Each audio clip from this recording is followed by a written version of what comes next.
জাহাঙ্গীর কবির বাংলাদেশের একজন স্বনামধন্য চিকিৎসক। তিনি ঔষধবিহীন সুস্থ স্বাস্থ্যসেবা বিনির্মাণের জন্য কাজ করে যাচ্ছেন।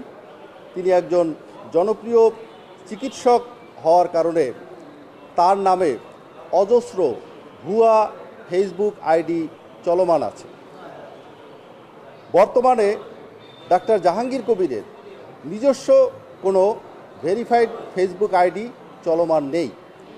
বিগত 24শে এপ্রিল 2025 3.6 মিলিয়ন ফলোয়ার সম্পন্ন ওনার যেই ভেরিফাইড ফেসবুক আইডিটি সেইটি ডিজেবল করে দেওয়া হয়েছে।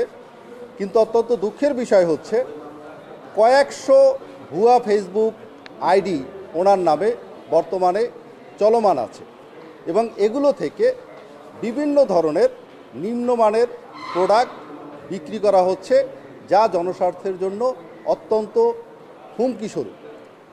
এর পরিপ্রেক্ষিতে মিস্টার জাহাঙ্গীর কবির বিগত 26/4/2025 তারিখে বাড্ডা থানায় একটি জিডি করেছেন।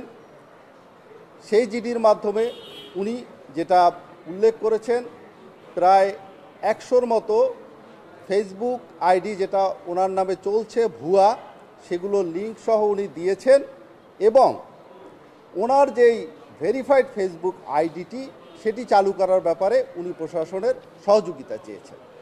তাতেও কোনো কাজ না হওয়ার পরিপ্রেক্ষিতে বিগত 12/5/2025 তারিখে বিটিআরসি বরাবরে একটি আবেদন দাখিল করা হয়েছে, যেই আবেদনের মাধ্যমে ওনার অরিজিনাল ফেসবুক আইডিটি ফেরত চাওয়া হয়েছে এবং ওনার নামে চলমান ভুয়া আইডিগুলো বন্ধ করার প্রতিকার চাওয়া হয়েছে। কিন্তু কর্তৃপক্ষ কোনো ব্যবস্থা না নেওয়ার পরিপ্রেক্ষিতে আমি ওনার পক্ষে লিগ্যাল নোটিশ সার্ভ করেছি বিটিআরসিকে, ফেসবুক অথরিটিকে, আইজিপিকে এবং অন্যান্য সংস্থাকে, যাতে করে ওনার নামে চলমান ভুয়া ফেসবুক আইডিগুলো বন্ধ করে দেওয়া হয় এবং ওনার অরিজিনাল ভেরিফাইড ফেসবুক আইডিটি যেন চালু করে জনস্বাস্থ্য রক্ষার ক্ষেত্রে তথা এই যে ভুয়া প্রোডাক্ট বিক্রির মাধ্যমে জনস্বাস্থ্যের যেই ক্ষতি করা হচ্ছে এবং জনগণের সাথে যেই প্রতারণামূলক কর্মকাণ্ড করা হচ্ছে, এটার যেন প্রতিকার পাওয়া যায়, তার পরিপ্রেক্ষিতে আমরা সংশ্লিষ্ট অথরিটিগুলোকে লিগ্যাল নোটিশ প্রেরণ করেছি।